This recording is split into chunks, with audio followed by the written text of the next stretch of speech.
6 months after her courtroom debut, Zaria Williams was settled into her new routine at Wayne State University Law School's Community Advocates program. Every Saturday morning, she took the bus with her mother to the university campus, where she joined college students and law students in learning about legal advocacy and social justice. Dr. Foster had been right about Zaria being ready for the program. Despite being the youngest participant by 15 years, she quickly became one of the most engaged students. Her questions were thoughtful, her observations were insightful, and her perspective often helped the older students see issues in new ways. "Zaria," Dr. Foster said during one Saturday session, "you've been with us for 6 months now. How do you feel about everything you've learned?" Zaria thought carefully before answering. She had learned that in law, words mattered, and she had developed the habit of choosing hers deliberately. "I feel like I understand better now why my mama had so much trouble with those papers. The law has its own language, and if you don't speak that language, you can get in trouble even when you're trying to do the right thing." One of the law students, Marcus, nodded. "That's exactly right. Legal language often creates barriers instead of bridges. What do you think we should do about that?"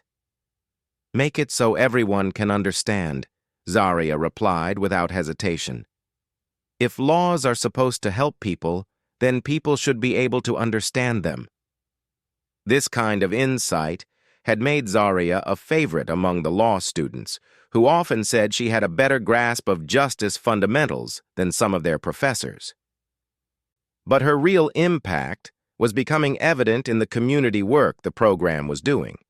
The legal clinic that Judge Morrison had recommended was now operating every Tuesday evening at a community center near Zaria's neighborhood. Law students provided free legal advice to residents, and Zaria often attended to help translate between legal jargon and plain English. "Mrs. Johnson," she said to an elderly woman struggling to understand a notice about her disability benefits, "what they're saying is that you need to bring them proof that you went to your doctor appointments. The fancy words just mean you need to get papers from your doctor showing when you visited." Mrs. Johnson's face lit up with understanding. "Oh, why didn't they just say that in the first place?" "That's what I always wonder too," Zaria replied with a smile. These interactions had taught Zaria something important. Her ability to understand complex situations and explain them simply wasn't just helpful in her own family's crisis. It was a skill that could benefit many people. The ripple effects of her courtroom appearance continued to grow. The Detroit Free Press had followed up with additional stories about the legal clinic and the changes Judge Morrison had implemented. Other judges in the county had begun adopting similar approaches, requiring plain language explanations for legal notices. Most significantly, the Michigan State Legislature was considering a bill that would mandate clear communication standards for all eviction proceedings statewide. The bill had been nicknamed Zaria's Law by its supporters, though Zaria herself felt embarrassed by the attention.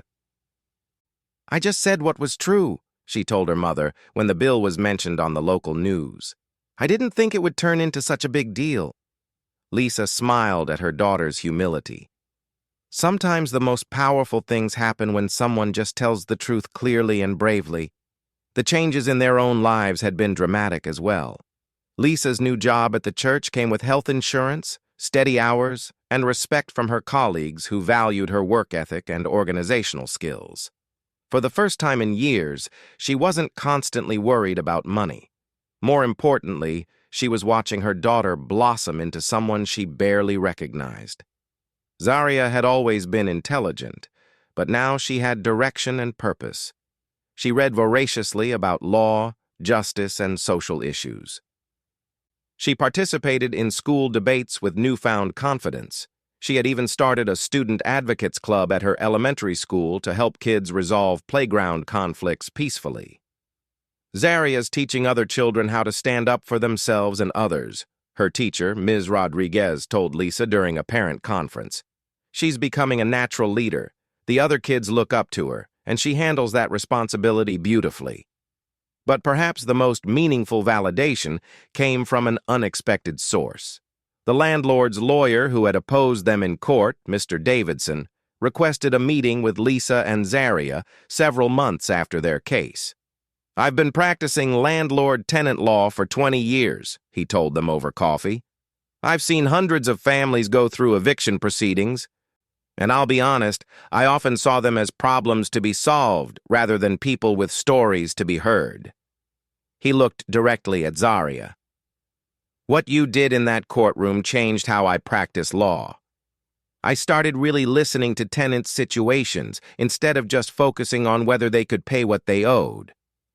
Mr. Davidson explained that he had convinced several of his landlord clients to adopt more flexible payment plans and clearer communication practices. "Your daughter didn't just save your family's home that day. She reminded me why I went to law school in the first place." Zaria listened thoughtfully, then asked, "Does that mean fewer families are losing their homes now?" "It means I'm working harder to find solutions that work for everyone instead of just pushing people out," Mr. Davidson replied. Sometimes the best legal outcome isn't the harshest one. As Zaria's reputation grew, she began receiving invitations to speak at events around the city. Community organizations, schools, and even other law schools wanted to hear from the little girl who had stood up to the system and inspired change. Her first major speaking engagement was at the annual Detroit Bar Association dinner, where she was invited as a special guest. Standing at the podium in a room full of judges, lawyers, and legal professionals, 9-year-old Zaria looked tiny, but completely self-possessed. "When I stood up in court to help my mama, I wasn't trying to be a lawyer," she told the audience. "I was just trying to be a good daughter. But I learned that sometimes being a good daughter, or a good son, or a good neighbor means speaking up when things aren't fair." She paused, scanning the room full of attentive faces. "All of you know more about the law than I do, but maybe sometimes you forget what it feels like to be the person who doesn't understand what's happening to them. Maybe sometimes you forget that behind every case is a family that just wants to feel safe and treated fairly." The response was a standing ovation that lasted several minutes. But more importantly, Zaria's words sparked conversations throughout the legal community about accessibility, compassion, and the purpose of the law. Judge Morrison, who had been in the audience that night, approached Zaria afterward. "Young lady, you've become quite the advocate. How does it feel to be making such a difference?" Zaria considered the question seriously. "It feels good to help people, but sometimes it feels big and scary too. I'm just a kid, and sometimes grown-ups expect me to have all the answers." The judge knelt down to her level. "Can I tell you a secret? Most of us grown-ups are just figuring it out as we go along too. The difference is that you're not afraid to admit when something doesn't make sense, and you're brave enough to suggest it should make sense. That's exactly what we need more of." As Zaria's 10th birthday approached, Dr. Foster proposed something special. The law school wanted to establish an annual scholarship in Zaria's name for young people from underserved communities who showed interest in law and social justice. "But I'm still just a kid," Zaria protested. "Shouldn't scholarships be named after famous lawyers or important people?" Dr. Foster smiled. "Zaria, you are an important person. You've shown that age doesn't matter when it comes to standing up for what's right. This scholarship will help other young people follow their dreams of making the world more fair, just like you're doing." The scholarship announcement brought another wave of media attention, but this time Zaria was better prepared for it. She had learned to focus on the message rather than the messenger. "I hope kids who get this scholarship remember that being a lawyer isn't just about knowing the law," she said in an interview with a local television station. "It's about caring about people and wanting to help them. You can start doing that at any age." The interviewer asked what she wanted to do when she grew up. "I want to be a lawyer, but not just any kind of lawyer. I want to be the kind who helps people understand what's happening to them and make sure they're treated fairly. I want to be someone families can trust when they're scared and don't know what to do." After the interview, as Lisa and Zaria walked to their car, Lisa reflected on the incredible journey they had traveled together.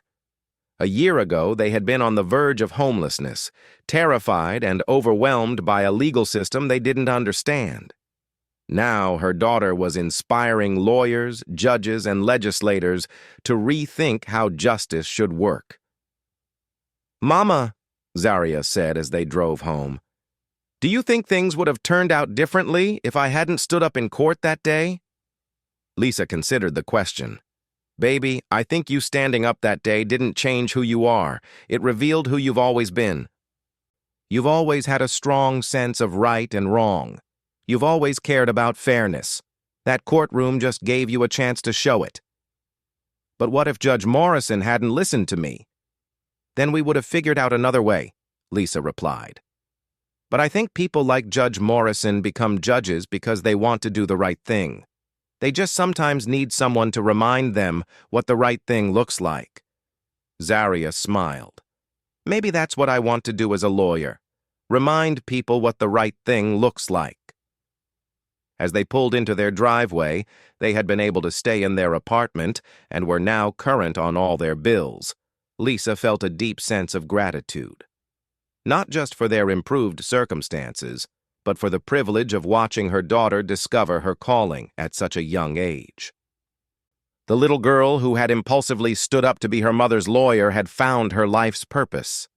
And in finding it, she had reminded an entire community that justice was not just about rules and procedures, but about making sure that every person, regardless of age, education, or economic status, had a voice and an advocate when they needed one most.